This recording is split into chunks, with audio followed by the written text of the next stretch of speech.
Radhe Radhe everyone, welcome back to my channel. पहले आप इन aunty से मिलिए, ये नीचे वाले फ्लोर पे आंटी हैं। ये चाहे कुछ भी हो जाए, ये इनके हस्बैंड ये मंदिर में डेली जाते हैं, डेली इन मतलब, और ये भी बहुत ज़्यादा स्पिरिचुअल है। तो कई बार मेरा इन लोगों के साथ डिस्कशन होता है जैसे स्पिरिचुअल। तो एक दिन मैं इनके घर गई हुई थी, तो इनके बेटे ने मुझे एक किसी डिवोटी की स्टोरी सुनाई कि उसका ये नियम था कि एक डिवोटी आके जल चढ़ा के जाता था शिव जी पे, पर जो दूसरा डिवोटी था ना वो आके आई थिंक कुछ कीचड़ फेंक देता था या कुछ कर देता था, इस तरीके से कुछ करता था। तो कुछ दिनों में ऐसे जो है ना मौसम ख़राब सा रहा, तो जो पहला डिवोटी था ना वो जल चढ़ाने नहीं आया, पर दूसरा फिर भी आके कीचड़ डाल जाता था या कुछ हो जाता था। और उसका नियम था, मतलब कि उसका डेडिकेशन इतना था इस चीज़ को करने का कि भगवान ने उसको दर्शन दिए। ठीक है, ये चीज़ मैं आपको स्पिरिचुअल पॉइंट ऑफ व्यू से नहीं बता रही, मैं यहाँ पे डेडिकेशन की बात बता रही हूँ। जब हमारे मन के अंदर ना किसी चीज़ को करने की इतनी ज़्यादा प्रबल इच्छा होती है ना, उसको हम किसी भी हालात में करते हैं और फिर वो हमको मिलती है, बात ये है। तो और एक और चीज़ मैं बता दूँ, ये जो जीके वाली बुक है, अच्छा पहले बता दूँ ये प्रमोशन नहीं है। पिछली बार शायद आपको लगा हो इस तरीके से, ये सच में बहुत अच्छी बुक है। चाहे आप किसी एग्ज़ाम की तैयारी कर रहे हो तो आप इस बुक को ले लो, आपको सच में ना बहुत बेनिफिट होगा। वन लाइनर का, पीसीएस हो, यूपीएससी हो या कोई एग्ज़ाम हो। सो अभी हम गोइंग टू लाइब्रेरी। एक चीज़ मैं बताना चाहती हूँ, वैसे स्किन केयर की वीडियो आ चुकी होगी जब तक ये व्लॉग गया होगा, बट स्टिल मैं ये मॉइस्चराइज़र यूज़ करती हूँ प्लम का। और ये देखो ये ख़त्म होने वाला, और इसको 1 महीना भी नहीं हुआ यार, मुझे मंगाए आई थिंक 20-25 दिन हुए हैं। मतलब ये बहुत ज़्यादा अच्छा है, बट इसकी प्रॉब्लम क्या है, इसकी क्वांटिटी बहुत कम है। 550 रुपये में ये 1 महीना भी नहीं चलता, मतलब अगर आप सुबह या शाम लगाते हो तो इसको। तो और मेरा तो ये है, हर महीने 550 रुपये खर्च करो मॉइस्चराइज़र पे, मेरे से नहीं होता स्किन केयर पे खर्चा। तो वो सिटेफिल का मैं मंगाती थी, वो 6 महीने चल जाता था 550 कुछ के अंदर ही ना। और उसमें भी मेरे को ऐसे रोना पड़ता था कि हाय ख़त्म हो गया। तो मैं इसको ना बिल्कुल ऐसे इतना इतना लगाती हूँ कि ये ख़त्म ना। और ये देखो बिल्कुल टच हो रहा है नीचे, है ना। तो बहुत महंगा है यार, मेरी जल्दी से अच्छी सी नौकरी लग जाए, आईएएस बन जाऊँ, एसटीएम बन जाऊँ, मॉइस्चराइज़र खरीदूँगी।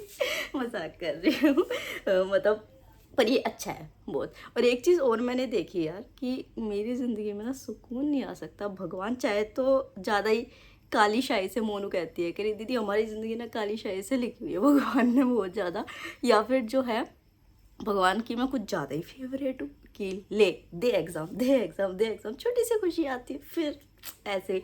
और एग्ज़ाम टाइम में ना आपकी मेंटल हेल्थ बहुत ज़्यादा ज़रूरी होती है, क्योंकि दुनिया आपको ऐसे देखती है, बट पढ़ाई के लिए ये चाहिए होता है, इसको बिल्कुल स्टेबल होना बहुत ज़रूरी होता है। वरना आपका पढ़ा पढ़ाया भी ना सब कुछ रखा का रखा रह जाता है, और फिर आप अपने ऊपर डाउट करने लग जाते हो कि क्या आप एग्ज़ाम के लिए इस फेस में रेडी हो। तो ये बहुत बड़ा डाउट कर देता है, और जिसके लिए आप रिस्पॉन्सिबल भी नहीं होते हो बट स्टिल आपके साथ वो हो रहा होता है। तो ऐसे ही नकली हंसी के पीछे सारी चीज़ें छुपानी पड़ती। सही है, मेरा पार्सल आ गया। मैंने ना, मेरे सारे मॉक टेस्ट ख़त्म हो गए हैं, तो मैंने मॉक टेस्ट और मंगाए हैं, फाइनल 15 मॉक टेस्ट की। अब उसके बाद तो मॉक्स नहीं दूंगी। तो पार्सल आ गया, मैं लाइब्रेरी के लिए निकल ही रही थी बस, तो जल्दी से वो पार्सल ले आती हूँ मैं और आपको भी दिखा। तो मैं बता, जैसे आप लोग पूछते भी हो कि कौन कौन से मॉक्स मंगाए हैं मैंने, तो इस बार जो मॉक्स मैंने मंगाए थे ना, क्योंकि अब 10 तारीख तक या एट लास्ट में 15 तक मॉक दूंगी, फिर नहीं दूंगी। तो नेक्स्ट आईएएस के मैंने मॉक्स मंगाए थे यहाँ पे। और ये जो बुक मैंने अभी आपको पहले बताई थी ना, वो भी यहाँ पे आपको मिल जाएगी। और इस बार इन्होंने, भैया ने OMR शीट भी भेजी थी। अभी कुछ दिनों पहले ही मैं मुखर्जी नगर गई थी, तो मैं उठा के नहीं लाना चाहती थी, तो मैंने ऑर्डर प्लेस कर दिया था। और मैं हमेशा यहीं से मंगाती हूँ, आपको पता है, तो मैं बता भी देती हूँ कि कहाँ से है ये। तो गणेश बुक शॉप है यहाँ पे। तो ये आपको state PCS, IAS, SSC, bank, railway, कोई भी एग्ज़ाम हो सबकी बुक्स प्रोवाइड करते हैं। आपको कोचिंग के नोट्स मिल जाते हैं, प्री मीन्स के, स्टेट पीसीएस के, मंथली करंट अफेयर, एनसीईआरटी के नोट्स अवेलेबल। कोरियर सर्विस भी ऑब्वियसली मैंने वहीं से मंगाई है। नीतीश कुमार भैया का नाम है, 7562946513 नंबर है। ये उनका एड्रेस है। इनकी प्रिंट क्वालिटी वगैरह बहुत अच्छी है, भैया का बिहेवियर भी बहुत अच्छा है। और अगर आप कहोगे ना कि टॉपर स्टॉप से है, तो वो शायद डिस्काउंट भी कर दे, क्योंकि पहले हमने कहा हुआ है उनको। तो मैंने डिस्क्रिप्शन में दे दिए हैं सारी डिटेल्स, आप जाके वहाँ पे देख सकते हैं। उसके बाद मैं यहाँ पे अपना ब्रेकफास्ट कर रही थी। आज थोड़ा-सा मैं लेट हो गई थी क्योंकि मैं रात को पढ़ रही थी ज़्यादा, और कल रात को ऐसे तूफ़ान वगैरह भी एक आया था एक बार, तो मुझे ऐसा अच्छा ये जो व्लॉग है ना, ये 3-4 दिन का थोड़ा-सा मिक्स सा व्लॉग है, क्योंकि जब मुझे टाइम मिलता है ना, मैं तब व्लॉग शूट कर लेती हूँ। एग्ज़ैक्टली मैं बैठती नहीं हूँ। और व्लॉग देखो, काम जो होता है ना किसी मजबूरी में किया जाता है, तो किसी पे ये पॉइंट आउट करना कि अभी भी व्लॉग कर रहे हो, तुम्हें क्या पता उसके पीछे उसकी क्या मजबूरी है, किस वजह से उसको काम करना पड़ रहा है, तो प्लीज़ डोंट पॉइंट आउट। एक मैं रिक्वेस्ट करना चाहती हूँ नितेश कुमार जी से। देखिए नितेश, आप मेरी बात समझिए, मैं आपको पहले भी कमेंट्स में रिप्लाई कर चुकी हूँ इस बात का। ये जो आप बार बार आई लव यू कर रहे हैं दोनों चैनल्स पे, प्लीज़ मेंटेन डिग्निटी, ऐसे मत कीजिए। मैंने आपको पहले भी प्यार से समझाया था कि आप भी डिग्निटी मेंटेन रखिए, और ऐसा कुछ नहीं होने वाला है। अपनी पढ़ाई पे ध्यान दीजिए, अपना जो स्ट्रगल फेस चल रहा है उस पे ध्यान दीजिए। इस चीज़ का कोई रिजल्ट नहीं निकलने वाला है। Please don't waste your energy. मैं आपको इंसल्ट नहीं करना चाहती हूँ, और प्लीज़ आप ऐसे कमेंट्स मत कीजिए। मेरी ज़िंदगी में बहुत कॉम्प्लिकेशंस हैं, बहुत ज़्यादा। प्लीज़ ऐसे कमेंट्स करके और कॉम्प्लिकेशंस को मत बढ़ाइए। कुछ दिन में मेरा एग्ज़ाम है, वैसे भी अब मुझे कुछ उसका दिख नहीं रहा है जो मेरे को अभी हो रहा है। पर आप प्लीज़ इतना तो सपोर्ट कर सकते हैं यार। किसी लड़की की सिचुएशन, आप किसी लड़की को बार बार आई लव यू कह रहे हैं, दुनिया देख रही है उस चीज़ को, तो प्लीज़ थोड़ी सी डिग्निटी तो मेंटेन रखिए यार। मतलब किसी की ज़िंदगी में कॉम्प्लिकेशन ऐसे ला के आपको क्या मिलेगा? और जिसकी ज़िंदगी में पहले 3 महीने से कॉम्प्लिकेशन चल रही है, फिर भी वो स्ट्रगल कर रही है कि किसी तरीके से चीज़ें मे भी ठीक हो जाए, मे भी ठीक हो जाए।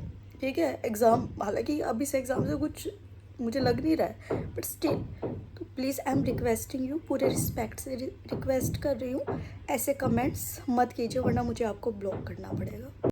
और सारी जगह ना पानी वानी भर गया था, बट जैसे मैंने अभी आपको शुरू में बताया ना डेडिकेशन की बात, तो बात ये होती है कि हमारे लिए हमारा एक्सक्यूज़ ज़्यादा बड़ा है, या हमारे लिए हमारा एम ज़्यादा बड़ा है, कि आप अपने आप को अगले कुछ सालों में किस जगह पे देखते हैं, किस तरीके से देखते हैं, ये बहुत ज़्यादा मैटर करता है।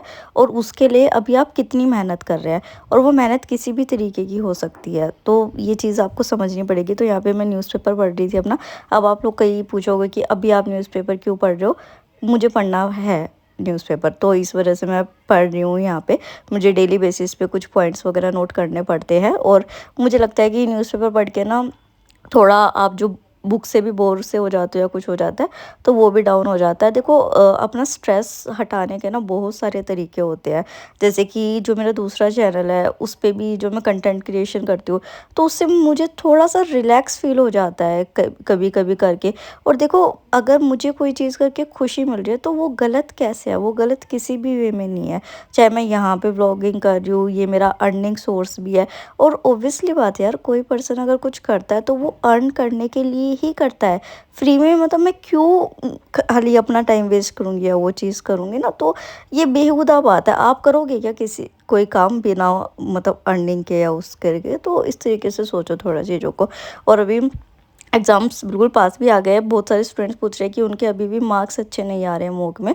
तो देखो, आप एनालिसिस अच्छे से करो, और अगर आपके नहीं अच्छे आ रहे हैं ना, तो आप बस रिवीजन करो और पीवाईक्यू करो, क्योंकि इससे आपका कॉन्फिडेंस बहुत ज़्यादा लो हो जाएगा, और आपको ना फिर दिक्कत आएगी। मतलब समझ रहे हो आप इस तरीके से? तो अब फिर जो होगा वो अपनी मेहनत करो, ये 20 दिन जितने भी बचे हैं, और आगे का सब कुछ छोड़ दो। जो भी होगा वो भगवान देखेगा अपना।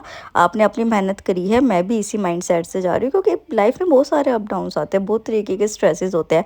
आप सब कुछ सबको नहीं दिखा सकते हो। अभी आप ये देखो, ये 12 से 13 मिनट का व्लॉग देखते हो, तो आपको पता है ये सिर्फ 12-13 मिनट में आपको दिखा रही हूँ, इसके पीछे मेरी ज़िंदगी में क्या क्या हो रहा है।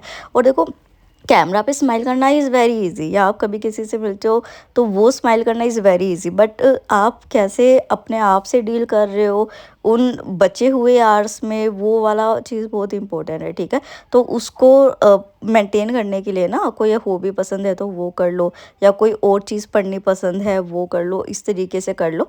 तो इस तरीके से आप अपनी चीज़ को लेके चल सको। अगर जो स्टूडेंट से पूछते हैं कि अभी हम बिगनर्स हैं, हम कैसे करें क्या करें, तो पहले अपने बेसिक्स क्लियर करो, फिर मतलब सिलेबस करो, फिर बेसिक्स करो, और फिर उसके बाद जो है पीवाईक्यू सॉल्व करो। अभी जस्ट ना मेरे सामने एक पोस्ट आया, उसमें क्या था कि कोई एक आईएएस ऑफिसर बने हैं। After 8 years of struggle. और उन्होंने कोई पोस्ट किया होगा और उसमें कुछ ग्रामर मिस्टेक थी, तो किसी पर्सन ने उनका जो पोस्ट था वो ट्वीट किया और ये दिखाया कि अरे जब आईएएस ऑफिसर्स ही हमारी कंट्री के ऐसे इंग्लिश की मिस्टेक्स करेंगे तो क्या ही हम एक्सपेक्ट कर सकते हैं। तो वहाँ पे आके जो उनका ट्वीट था उसको एक इंस्टाग्राम के पेज ने, यूपीएससी रिलेटेड वो कंटेंट डालते हैं, उन्होंने रीपोस्ट किया। ठीक है, तो उसके बाद क्या हुआ कि सब लोग, वो जो पर्सन था जिसने ट्वीट किया था, मिस्टेक निकाली थी, उसको वो करने लगे, मतलब बोलने लगे बहुत ज़्यादा, और आईएएस ऑफिसर को डिफेंड करने लगे। That's a very good thing कि हाँ, सिर्फ आप किसी के ग्रामर मिस्टेक की वजह से उनकी कैपेबिलिटीज़ के ऊपर क्वेश्चन नहीं उठा सकते। But just imagine one thing कि वो अगर आईएएस नहीं बने होते, अगर वो एक एस्पिरेंट होते या फिर वो फेल हो चुके होते, तो क्या आपको लगता है कि वो जो इतने सारे लोग उनको डिफेंड कर रहे थे वो कर रहे होते? सब मजाक उड़ा रहे होते कि अरे इसको कॉमन इंग्लिश नहीं आती, ये आईएएस बनेगा, इसके अंदर है कोई सिविल सर्वेंट वाला ट्रेड, या उसके अगर कोई रिजल्ट कभी पॉजिटिव भी रहा होगा तो उसके ऊपर क्वेश्चन उठाते, प्रूफ्स मांगते कि दिखाओ, हमें दिखाओ, क्योंकि जो ये सारे लोग बैठे हैं ट्विटर पे, इंस्टाग्राम पे, यूट्यूब पे, तो वो ही तो रियल यूपीएससी पैनल है, वो ही तो रियल चीज़ है, वो ही तो सर्विस कमीशन में है, उन्हीं को तो प्रूफ देना जरूरी है अपने डॉक्यूमेंट्स का, अपनी सारी चीज़ों का। तो बात ये है कि अगर सोच रखो तो वो सबके लिए रखो, चाहे वो एस्पिरेंट स्टेज में हो या वो आईएएस ऑफिसर बन चुका हो। अगर किसी को कामयाबी बन गई है तो उसकी सारी गलत चीज़ें भी सही नहीं हो जाती है, और अगर कोई एस्पिरेंट है या कोई स्ट्रगलिंग फेस में है तो उसकी ये सही चीज़ें भी गलत नहीं हो जाती है। तो प्लीज़ जियो और जीने दो। तो यहाँ पे मैं अपना कर रही थी जो भी था, ये शायद तीसरा चौथा दिन था। मतलब यार ऐसा है मेरा कि जिस टाइम मेरे को ऐसा लगता है ना कि हाँ पढ़ाई हो चुकी है और अभी मैं कैमरा सामने रख के, क्योंकि शूट करने में तो क्या ही होता है, बस आपने कैमरा रखा है सामने, बाकी तो एडिटिंग वगैरह और सारी चीज़ें कंपनी करती है, सब कुछ करती है, मेरे को बस लास्ट में वॉइस ओवर करना होता है। तो इस तरीके से तब मैं शूट कर लेती हूँ, और शायद आगे के जो व्लॉग्स आएंगे ना वो कुछ इस तरीके की ही होंगे, जब तक कि अभी ये जो 3-4 महीने मेरे थोड़े एग्ज़ाम्स वगैरह है ना, जब तक ये पूरे नहीं हो जाते। तो आई होप आपको ये व्लॉग अच्छा लगा होगा। बाय बाय, जय हिंद।